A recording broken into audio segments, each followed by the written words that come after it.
bonsoir, on a balandini sur ya Gédo Télévision, les lots sur le Bakou, il y a beaucoup d'anabino de sous comme d'habitude. Nous sommes sauvés pour sauver les autres. De découvrir le pays sous ensemble nabino. Moko ya bayemi ya munene na kati ya moka na biso na République démocratique du Congo. Nous allons ensemble là atamboli trop ayembi mingi mais ye azali musicienne chrétienne. Nous allons awa. Tokoyoka ye ensemble nabino. Et madame bonsoir. Merci qu'on dit ma invitation à biso parce que ça est facilité. Plusieurs fois de l'émission à biso, ba occupation no mona raté. Lelo yi batu bazolanda na bandako okoloba na bango nini mwa mbote na batu balanda bandako avant de kota na débat na biso mwa mbote bonsoir bonjour je vous moi c'est Natacha Pambani Pousseni. Je suis chanteur, j'ai commencé à Kinshasa, je suis à Matadi. J'ai béni les seigneurs pour cette opportunité qui nous donne de nous revoir encore. Nabilili. Merci, Tozanaye. Et en tout cas, encore une fois, merci. Nous avons honoré que son cadre est au Sénat qui tous on a eu mes cadres à même bien. Et ils ont reflété série. Biso na kati ya Gédo Télévision, nous sommes sauvés pour sauver les autres. Maman, au bandi carrière, il y a musique wapi. Merci papa. J'ai commencé cette carrière depuis Kinshasa. Ça fait très longtemps. Depuis un mois bouquet, alors on par l'église, et tout, avec un peu la colline, et puis l'artiste musicien à Kinshasa. Entre autres, Papa Charles dans la musique. J'ai chanté chez Maman Laure, dans l'album par cœur et tout.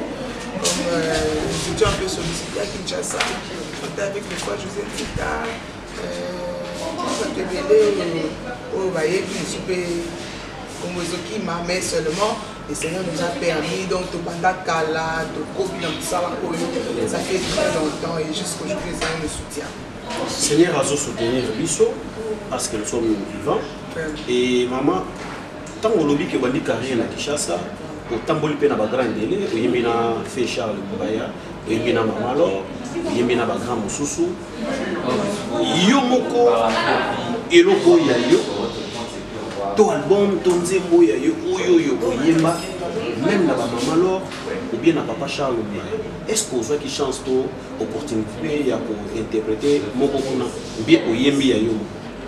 Si avec Papa Charles, j'ai cette opportunité d'interpréter quand Tiko Yemo Razaro Kuma, après Sibiso en tant que chanteur naïe doit interpréter. Donc c'est comme ça que nous avons trouvé Papa Charles, c'était comme ça qu'ils écrivaient, ils nous donnent. Chez Maman Laure, on a pu chanter cœur au album Skouza. Cœur et album Maman Laure, on est venu juste pour chanter le cœur et tout, accompagner Maman, c'est une grande artiste que je salue. Maman Laure, c'est Kazali, comme ça au monde a dit, je te salue. Donc c'était juste pour accompagner cette grande dame. Merci pour accompagner grande dame Maman Laure. Moko ya moyembe munene na kati ya mboka na biso na banini. Kokota na Maman Laure to koyemba na Maman Laure ezalaki nini? Ezalaki loka par hasard ou c'était pas du par hasard. C'est lorsque j'avais retenu, c'est que maman s'est appelée là qui a eu Kabiso déjà Papa Charles. Alors Papa Charles a Koufi, Tikali, comme même ça qu'elle est en Congo, As Gospel. Chez Papa Charles, au Congo, on a As Gospel. Alors tant Papa Charles a Koufi, c'est alors que maman leur a mis au salon à ça. Alors elle nous a sollicité maintenant. Toya Osungaï na cœur. C'était dans le canal de son mari, Papa Christian, c'est beau. Il y a une société qui est biso, Toya qui est balai. Ils sont à deux seulement, on a la copine, on a la bala, à Kenda P, Afrique du Sud. Alors, Toya qui te salit na cœur, c'était vraiment. Et nous, on a qui est pas maman. Non, maman. Ce que j'ai retenu chez elle, c'est une dame de prière. Maman, là, c'est une dame. Du côté carrière. carrière, en tout cas, à notre travail malam. À notre travail malam, c'est une grande artiste que le Seigneur a béni, nous a battuté, nous a potentialité bébé. Vraiment, j'aime ce qu'elle fait. Et voilà quoi, nous apprécions et nous aussi on se prépare. Souvenir, il y a malam au Tigala Inango na maman. En tout cas, souvenir, il y a malam. Voilà qu'on a fait cet album et puis le Seigneur nous a permis aussi de découvrir Bissot. Il y a souvenir, il y a ma casse. Parce que quand vous chantez auprès des artistes, nous voisins, ça vous permet aussi, vous, qu'on puisse vous découvrir. Donc c'est comme ça que nous avons été aussi découverts à Kinshasa. Les gens commençaient à dire, ah, Natacha chantait avec maman Laure et tout, voilà. On nous a découvert et on a continué comme ça, on était sollicité par d'autres musiciens de la place et tout. Donc c'est comme ça que je garde ces souvenirs-là et ça nous a boosté un peu. C'était vraiment une bénédiction pour nous. C'est une bénédiction pour nous. Merci madame. Namoni qui vous a à l'aise. Merci encore une fois, mes félicitations. Mais tant au travail na maman, pour accompagner la backer dans le studio, et puis yo a décidé de faire la carrière là, au bandi pour carrière solo nani. Pour carrière solo nani bandi malam 2012. C'est en 2012 que j'ai vraiment démarré. Alors le Seigneur m'avait permis de pouvoir réunir au moins la somme d'argent et puis au Kota Studio, au Banda quelque chose au studio, vu que nous avons ce fardeau là où nous, nous ne devons pas rester là devant là. On se dit, je me suis dit moi-même, moi, je dois faire l'œuvre du Seigneur. Ça m'a fait ça donc, je ne peux quand même pas rester les bras croisés dans Zelaka, qui gagne à Sunaka, je me suis dit, je commence l'œuvre du Seigneur avec ce que j'avais au départ. J'ai fait les studios, j'ai fait quelques chansons et j'avais lancé aussi sur YouTube et tout, alors pour essayer un peu de booster l'œuvre. Voilà. C'est comme ça, c'est en 2012 que nous sommes bandits. Vous allez bandits, vous avez travaillé carrière solo et puis pour tailler chemin au Poussana, comme appelé Nabaran, pour Nabaran, il y a maman, alors pourquoi pas qu'on dépasse même Bango. Mais maman Natacha, vous avez une musique, surtout pour y avoir les alliés dans ma bakomi. Au regrettant nini tant tali qui ngai maman Natacha noyembe la col au regrettant nini aussi je regrette ça comme on a que nous sala o eza tellement passé et puis il n'y a pas de gens qui peuvent soutenir les artistes surtout les jeunes talents au baso banda baso puta. Ça c'est comme déjà pratiquement il y a tout terrain et baby pour l'année. Je ne sais pas. En tout cas, moi je ne peux quand même pas dénicher le problème au Bénin ça dit que Mimi, producteur, va se retirer dans le monde de la production parce qu'il n'y en a plus. Actuellement, il n'y en a plus. Au moins, on a soutenir jeune talent, à soutenir, et pas que voilà, même nos grands aujourd'hui, on va se produire par nous. J'ai vu par exemple le frère Marc présentement économique MK Production, lui-même qui produit ses produits. Vous voyez un peu, donc ce que je regrette, c'est ça, de voir qu'il y a plusieurs, comment dirais-je, hommes d'affaires, qui n'a qu'à domaine la musique, au Sundarajin, qui est de va se retirer dans le domaine de la musique. Se retirer pourquoi? Parce que, et après, le grand émission de Tambola qui m'a dit que Mini n'a pas mon série et parfois, aux autres on a bien été, aux autres respecter va contrater, bino kaka seigneur à l'obaki nangai, producteur à voir où ils sont qui nos photos à la tournée, ou bien non seigneur à l'obi nangai, et puis donc les balles à ton mariage Joana et Tambola bien été entre le mécène et le chanteur ou l'artiste. Bon, aussi il faudra dire que pour éviter le problème de ça dépend que non va se retirer tant que souper comme conjoncture yamboka tout temps souper makambo oyo so ko énumérer en tout cas nzambe na yebi na mozindo makambo ça qui na bango va se retirer dans le monde de la production. Mais tout ce que je peux dire c'est que la méga qui bayaya ce temps par exemple on a échoué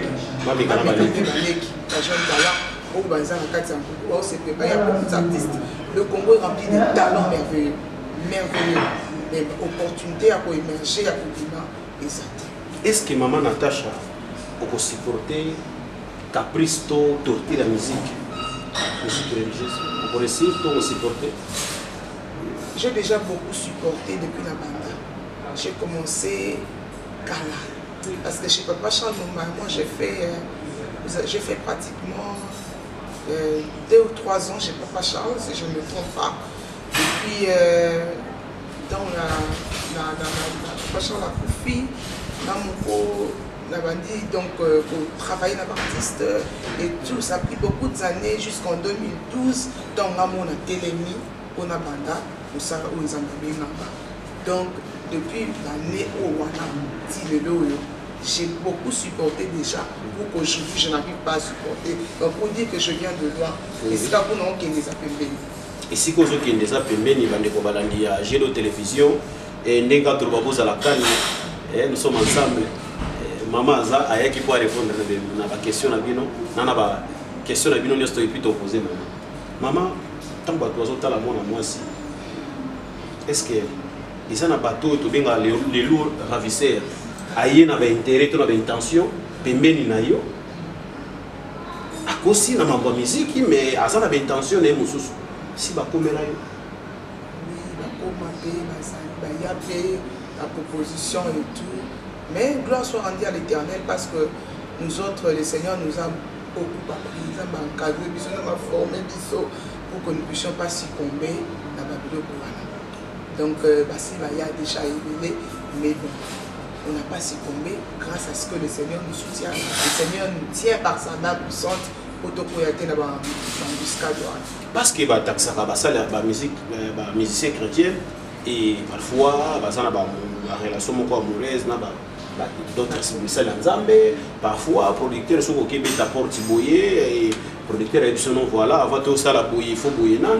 Parfois, boyer, est-ce que Bamarambonia soit on supporte Kango et puis on continue à travailler ou bien et on mythique à Ranano pour peut-être au trésor ou les aliments. En tout cas, nous, on n'est pas. On les a partagé la vie sautée en tant qu'enfant de Dieu.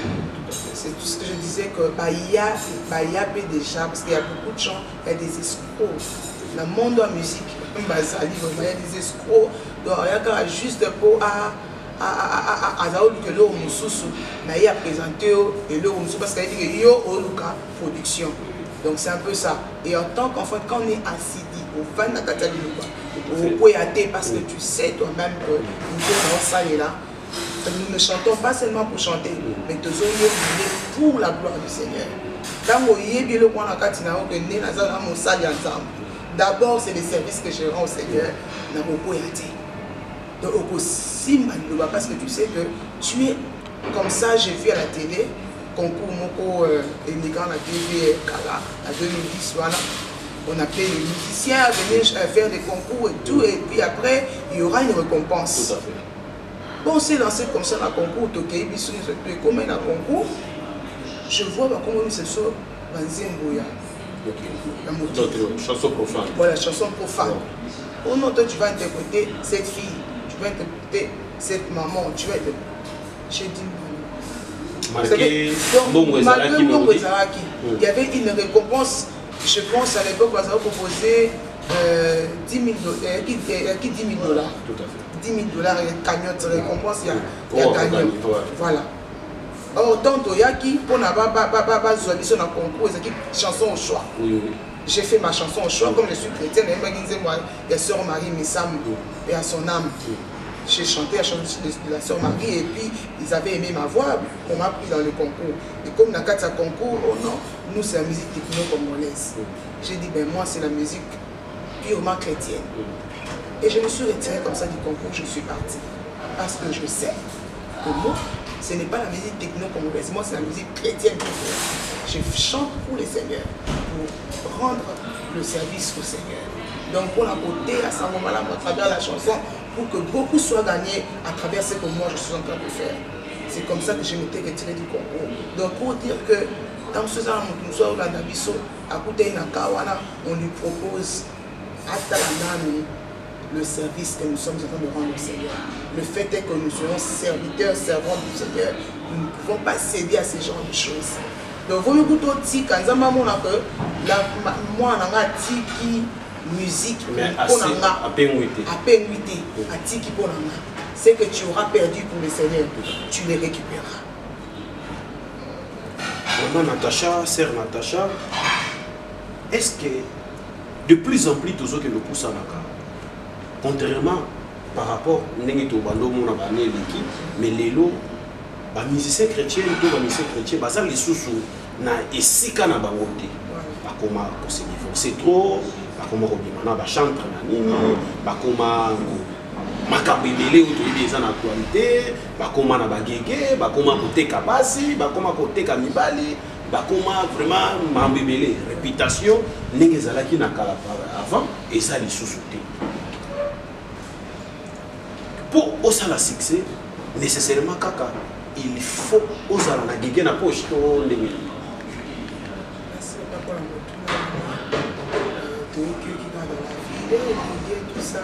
Moi je dis, c'est le diable est malade. Il sait comment répandre la Bible comme la Bible déclare qu'il rôde tout autour des enfants de Dieu, cherchant qui dévorer. C'est ça le diable. La mission du diable, c'est de rôder au fait tout autour des enfants de Dieu, à détruire, à bébisa. Misala o nzambe, à tchekatina biso. C'est comme ça. Il n'y a aucune autre interprétation face à ça. Donc cela voudrait dire tout simplement que Bananzambe est vigilant, Bananzambe est donc bokebi makasi. Parce que tant otokomi et tant wasuka, c'est le temps de la fin. C'est là pour la suffisance que le Seigneur revient très bientôt. Donc mon Nzambe à côté de ma magie. Mon Nzambe oyemba Jésus na monoko. Mais à Jésus. Il ne fait pas le misala à Jésus. Misala à Nzambe Zakatina été pour ce monde. Donc ici nous ne pouvons pas attaquer quelqu'un parce que nous n'avons pas de confirmation, nous n'avons pas de précision, nous ne connaissons pas la vie de chaque chrétien. Mais seulement nous voulons dire que c'est le diable, c'est Satan qui est en train de rôder pour chercher à dévorer, à détruire l'œuvre que le Seigneur a mis dans la carte. C'est comme ça. Et nous devons être vigilants face à ça. Parce que le Seigneur revient bientôt. Celui qui persévérera jusqu'à la fin portera la couronne. Or, beaucoup des enfants de Dieu, séduit parce que, bon voilà, bon, séduire bango, makambebele, tout ça, et pengouissi bango. Bon, le Seigneur nous dit, on va persévérer, on va battre la condiment. Si nous voulons souka, à ta couronne. C'est-à-dire nous devons rester attachés au Seigneur malgré ma difficulté, malgré ma persécution, malgré ma problème et béni pour entourer rester toujours fidèles jusqu'à la fin parce que nous savons que nous restons fidèles. Pourquoi? Parce qu'il y a une couronne qui nous attend.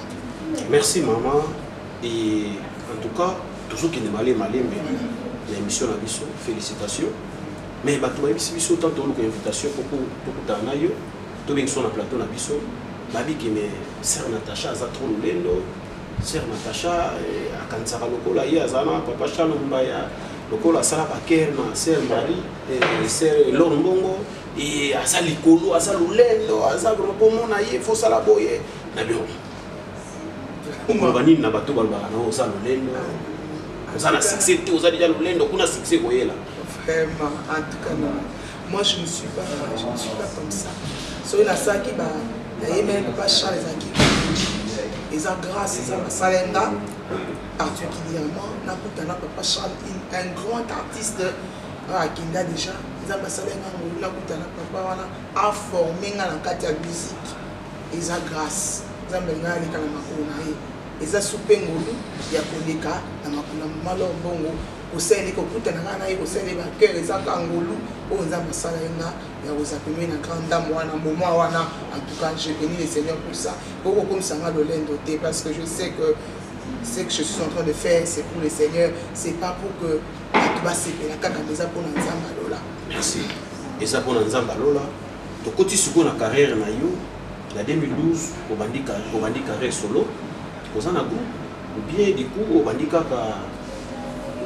Oyemba loka na studio, ça il a nos groupes ou comment? Bon, oui, j'ai quand même des sœurs et des frères avec qui nous travaillons.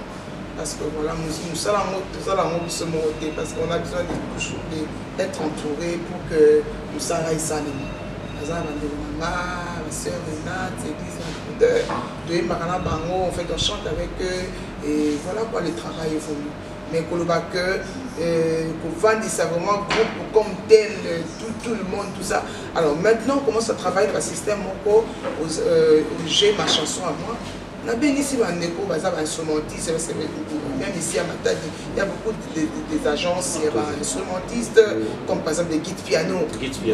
Très professionnels. Très professionnels. D'ailleurs, récemment, je venais de livrer un concert dans la place Famille Resto.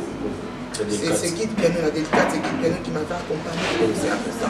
Donc, je les appelle, Toye, de Salim Moussala et tout. Et le travail évolue comme ça, c'est pour la gloire du Seigneur. Merci. En 2012, si les autres en 2019, est-ce que les gens déjà dans Oyo, yo sala qui va plaider comme chanson, tout album? Il y a des chansons que j'ai fait. Et Bimapé. Voilà. En 2012, merci Hébert Pro. Na ndenga toloba ki oza émission radio té. Tozolanda na chanson to la titre na oni. Elombe mobali to landa na chanson Elombe mobali bon on est to kozonga to kota sikoto yeba ke ma sœur Natacha Rogini Nazanango et puis et to yoka pe interpréter nzembo même moko ya ba sœur par rapport à choix na ye to yoka ce qui capacité na tozanango dola molimo nanga kumisa nzambe bomo inanga nyoso netula ye elombe mobali Yesu Kristu asi esika na motema nanga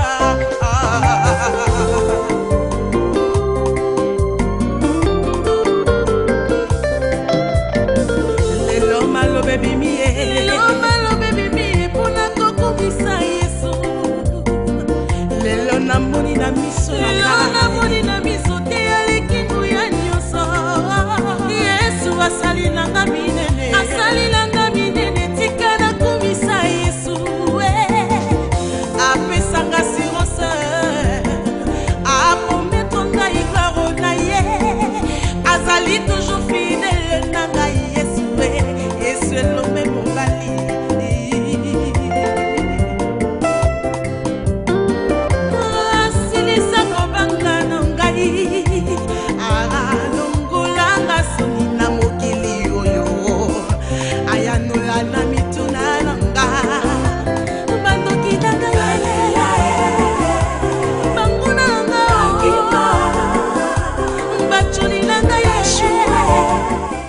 merci. Na ndenge autour de la chanson qui toko mais tant total chanson yo et bima na nini. En 2012 cette chanson. Mais bon, cette fois-ci, je vais faire des mots voilà du siko et le mobali. Na osalango remix. En tout cas, il y a une version originale bientôt là d'ici peu et zobima. Voilà pour que de lancer. Ok, merci. Merci Naranti Tokota la Sikoyo version originale où ils allaient qui ozo bandanano et puis ils m'ont bébé les aïe trop limité et puis Sikoyo avec notre producteur le groupe Lombro. Oui, mais le président Lombro, les millionnaires d'assistance, en volonté d'assistance. Il y a un bon côté, mais en volonté d'assister. Vraiment. Merci président Lombro. Merci président Lombro. Donc avec lui, Tozo Bimsango en propre. Merci Tozo Bimsango en propre, mais sœur Natacha, est-ce que vous êtes mariée? Si je suis mariée, n'a papa marié à papa Trésor. Trésor Hussein et à Congo. Merci papa Trésor. En tout cas, bonjour mon chéri. La PCP, ma bébé Nangambote. Je suis maman de 3 enfants. Tréju, Alfie, Trésoria. Mes bébés chéris, je vous aime beaucoup. Ce qu'on sait, une carrière, moi c'est Nanda. Bon, par la grâce du Seigneur, hein, on essaie de se partager voilà, entre la femme ménagère, la femme au foyer et puis la carrière musicale. C'est par la grâce de Dieu, ça nous donne la force, nous soutient pour que nous puissions tout faire. Est-ce que papa comprend que c'est un studio où nous avons là-bas, mais au studio, ils ont En tout cas, j'ai épousé un homme merveilleux. J'ai béni les seigneurs. Il est très compréhensif. Il me permet d'ailleurs, c'est lui qui me soutient depuis toujours. 2012, il était encore mon fiancé. Il me soutenait déjà dans la carrière musicale. Studio, voilà. Et aujourd'hui, jusqu'aujourd'hui, continuer à me soutenir, à me propulser. C'est ça son souhait. Okay. Félicitations, n'a pas trésor parce que tu as une carrière, un talent, mais parfois, tant que Bali, non. Et on a mon niveau membrier, mais le là, contrairement à papa trésor que je salue, merci vraiment, félicitations. Et Tozungi na Yosiko, maman, est-ce que vous pouvez interpréter les choses de maman qu'on a choisi? Interpréter une voix vraiment c'est une grande artiste. Dans le qui nous a j'étais émerveillé. Loboko nzambe eza mokusete o elongolaka moto na boumbu ekomisa ye héritier ya promesse tango ekoki ya bana na nzambe nanyango alingi alongwa na mawa atielaka ka yesu oyo motema soki mwana moto ataleli nzambe elongi na ye elongwaka na soni ayaya. Merci, félicitations. Même Nanda, je sais que Babeti m'a beaucoup, mais carrière, talent, ni les autres, ni les autres simbaté. On s'est trop timide, ou bien, on s'est pas encore simba ma cambuto comme Merci Mika, Jésus, c'est Jésus, voilà. En tout cas, on attend le temps du Seigneur. C'est Dieu, Zambéné Moutalansaka. J'ai suivi une chanson de la sœur Marie Moussa Walobi. Nazani lokola aigle nakati ya karwa nzambe soko lansenga nano te nakoka te komibimisa na moko te sala nga lolengo lingi Yesu yoza wapie. C'est ça, abi naza lokola aigle nakati ya karwa soko lansenga nano te nakoka te komibimisa nga moko. Non, c'est la temps. J'attends mon temps. Soki nzamba lansenga abimisinga. Je sais que dans aucun liboso. Moi, je fais mon travail. Et l'autre part, c'est la part du Seigneur qui accomplit dans ma vie. Merci. Félicitations. Naoki et Oyo, nous avons 10 minutes, mais la campagne, nous avons voxé, nous voix. Et puis nous avons technique à chant. Vraiment, il va tout ressentir. Mais nous avons dans le studio, au travail dans le studio, ni nous autres préparés. Peuple de Dieu, basé dans le studio. Merci beaucoup pour me dire bientôt avec le nouveau, en tout cas président, encore merci beaucoup pour l'accueil chaleureux, merci beaucoup pour le thème en langue, en tout cas c'est une grâce. Peuple de Basila, 2 chansons qu'ils ont lancées, en tout cas ils ont avancé un moment très béni. Tu vois quand tu as mon son à monter? J'ai l'assurance de mon salut par la présence du Seigneur Jésus. Son sang m'a lavé, m'a racheté. Et l'Esprit Saint m'a régénéré.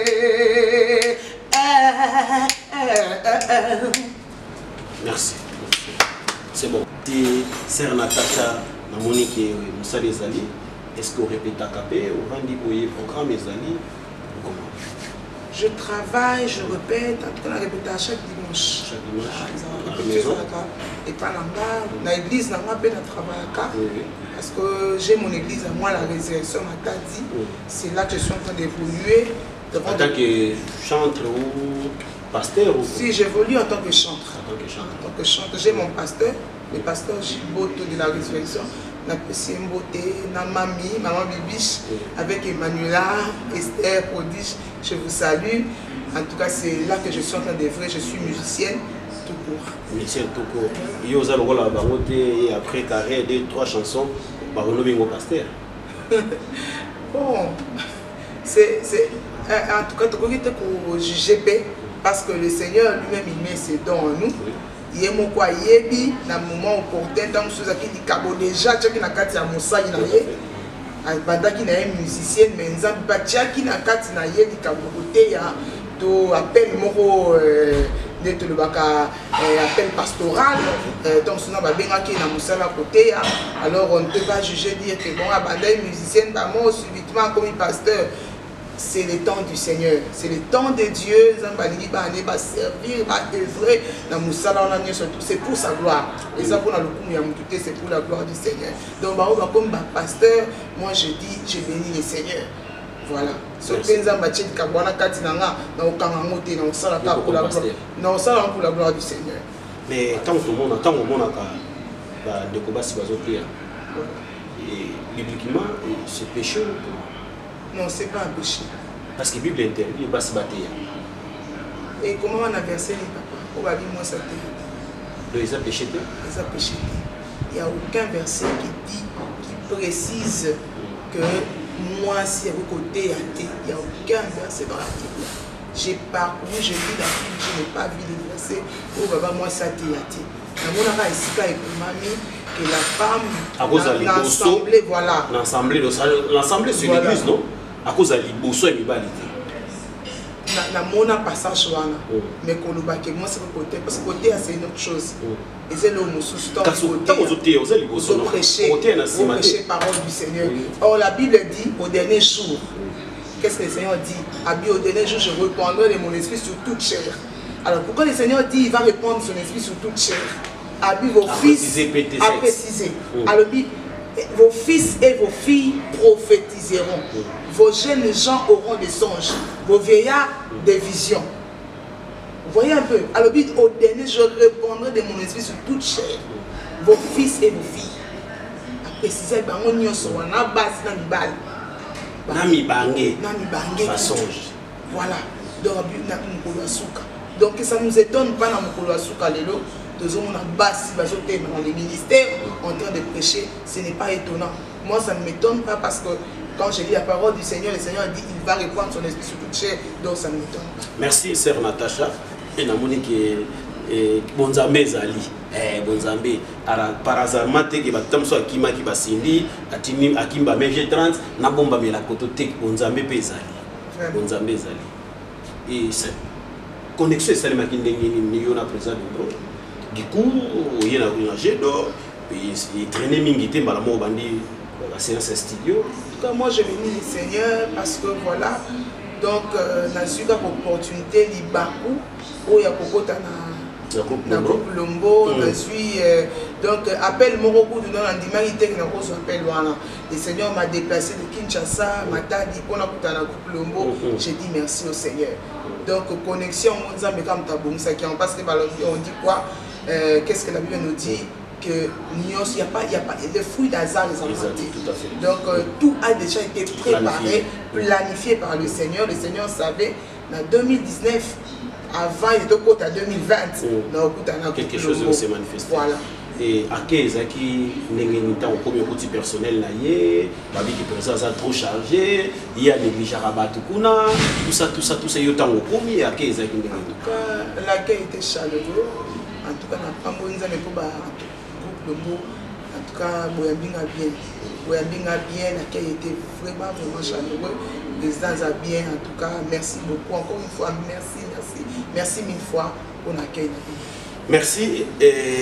Programme sur les années, chaque dimanche l'église au Betaka ou bien la production des alliés où ils ont hormis l'église dans l'année à Yomoko ya groupe. Si on a la production on a fait à part l'église je ne joue pas chaque dimanche parce que voilà comme on est en train encore de démarrer d'autres chorales à l'église on avait dans tous les jours mais la production des alliés en dehors de l'église. Voilà, je livre des concerts dans la ville, donc je suis arrivé à Matadi, le Seigneur me fait grâce. c'est produit un peu partout. Mais bon, à la maison aussi, je travaille avec le groupe. Avec le groupe. Et comment, pour ça, ceux qui invitent l'église et Robin sont pasteurs, pourquoi bien ici, au Yédé, par exemple, fait tout séminaire, campagne, pour qu'il ne peut pas rester. Oui, en tout cas, on a beau rater. On se cacher dans les arbres, trop cher ou comment? Pour tout biso, totalement bon côté. Pour tout l'or et l'argent appartiennent au Binon Toyo. Parce que tu es qui va nous faire biso, ça parce que tu as dit ma sœur, nous travaillons, ma sœur au Yangaï, on va travailler dans le groupe Nanga. Donc, tu sais, on a totalement bon côté parce que ce que tu as dit, mon Natacha, et à quoi inviter dans le programme Naye, c'est d'abord une grâce. Pour les musiciens, ils ont une invitation.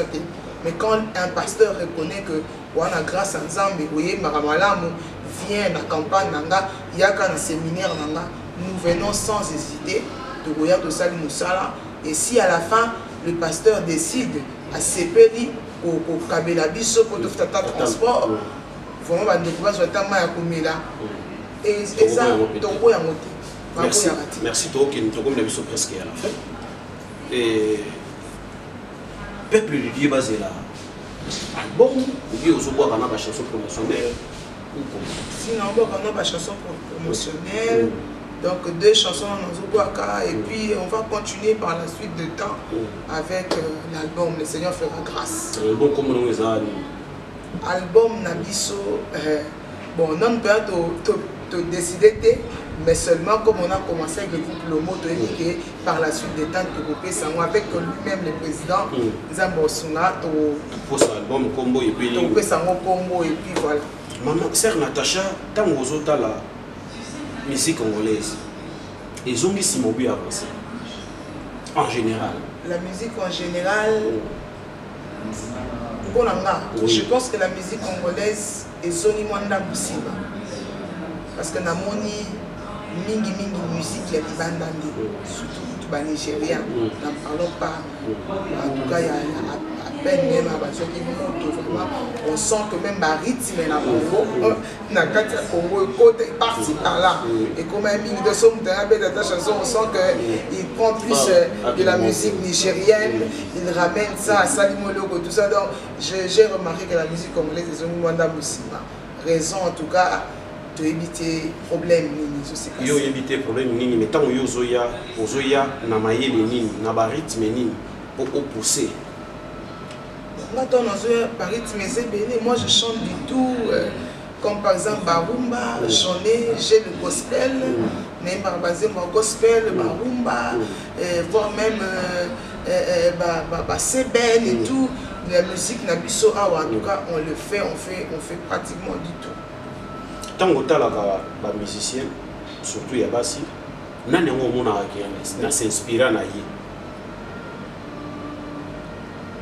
En tout cas, je me suis beaucoup inspiré ma soeur Marie Missamopé à son âme, à inspirant dans ma casse, la voix na une technique vocale na ye. Olanga c'était une soeur qui chantait avec une technique très riche. Donc richesse, à la richesse dans mon Congo, j'aimais beaucoup et tout. Mais à part elle aussi, il y a aussi des artistes américains, comme par exemple Tasha Cobbs, Aimba, there is power in the name of Jesus. Et je m'inspire aussi dans Bango pour travailler ma technique. Donc, s'il faut qu'on le bat, Sœur Natacha s'inspira na Sœur Marie Missam na Congo et Libanda. Libanda, chanteuse américaine, s'inspira là-bas. Félicitations, travail, bonne chance. Nous sommes soutenus au moment où nous sommes nous on est là. Tokoya, Mutumoy Tokoya, wana, tu es dans ma sévère pro Azawana, tu y es pour sa œuvre de Dieu. Félicitations. Rendez-vous, Isa Camp, basé là, sortie à la chanson, Isali Camp précisément. En tout cas, ce n'est pas pour longtemps. Dès qu'à présent, le bac qui est Moko, Aza chaud, en tout cas, il ne veut pas tarder. Donc d'ici peu, on a dit que. Donc avant décembre. Avant décembre, les deux chansons déjà, Naba Image, toujours la gamme déjà. Merci. Mingi na batozo na biso na poto, vie nanga Kedi Zafouila. vient d'habiter aux années décembre, Sœur Natacha Yeyo. Sœur Yeyo, merci na mi de Paris, Mami Tazafouila, batu nyonso balanda biso na poto. Vient ngai noble na kati ya Londres, yo landaka biso pe, esalaka biso pe bien. Nangola Henri Leta, na matadi awa ingénieur Fisto Lutonadio, Patrick Mineke, wana ba massa tovandaka na bango, tozalaka na bango. Mère, débité 3-4 personnes au Pessamo. J'avais déjà salué mon mari. En tout cas, je suis mon papa. Mon papa que j'appelle Papouni Papouche. Papa d'Otangamo. Je vous salue papa, c'est mon père. Pourquoi j'ai dit mon père? En tout cas, c'est mon papa. Il est tout. Oui. Il est beaucoup linga. Il est beaucoup donc à beaucoup linga. Donc encadrement éducation je salue mon papa Ado, je salue ma mère, maman Louise, Tangamo, je te salue, mes frères, j'ai mes frères aux États-Unis, mon frère David Tangamo, DVD, Jibas, Jonathan Tangamo, mon conseiller base logistique, je salue aussi Johanna et la femme de Jonathan, je salue Ouda Tangamo, Blanche Pambani, Julie Pambani, je te salue, Florent Pambani, mon grand frère, Florent Pambani, Yapagi Pambani, JP Pambani, je vous salue vous tous, Elsa Pambani, Joujou Pambani, je vous salue. Merci, merci Sœur Natacha Pambani, et merci vraiment d'avoir honoré Bisso na cadre malamu, ici pour Yambi Bisso. Merci Kadi Pambani, avec tous les enfants, Beba, Mehdi, en tout cas Binonio, surtout Sephora, Naoum, Louise, Jérémy, je vous salue, de gros bisous les bébés. Merci, merci Ming, les millionnaires en volonté d'assistance, notre président d'Ombro, l'autorité morale. Merci l'ingénieur Fiston Butonadio, merci à papa ADG Bokecho, Guillaume Bokecho. Merci à Sek Fabrice Kisila, merci à Juvenal Singa, merci à Guilhem Mananga, merci à Ale Boyo, boss. Boss Ale Boyo, belle grâce. Merci à Mundunanga, Vienanga, internado, Yetobenga et coach. Yazana Simamete, Kendebo, Kendewana. Merci na batutu dotika Sœur Natacha, asa la biso loko moko to chité na biso déjà, to komi na suka. Merci, à la prochaine Sœur Natacha, soki ozana loko moko même interprétation même ya yo moko. Tout ça, Nzemoni. Quand Jésus t'appelle, tu hésites toujours. Quand Jésus t'appelle, tu résistes toujours. Amokole koyande konangai, okomona atamoto mosusu te yaya, kote yayo, sango malamu ya Yesu Kristo, oh mama.